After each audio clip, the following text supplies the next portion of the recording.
Девочкам отрубает.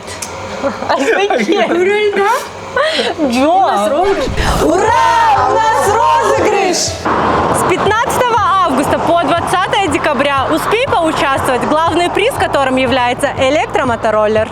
Второе место – электропила для устукана. Третье место – сертификат на 10 тысяч сом на любой товар. Условия очень простые. Делайте покупку на 3000 сом на хозтовары или же бытовую технику. Даже если берете в рассрочку, вы тоже в игре. Заполняете анкету. Прикрепляете свой чек и кладете в специальную урну. Байдыхан – это не только выгодные покупки, но и подарки, которые могут изменить ваш год. Не упустите свой шанс, возможно, именно вы станете победителем.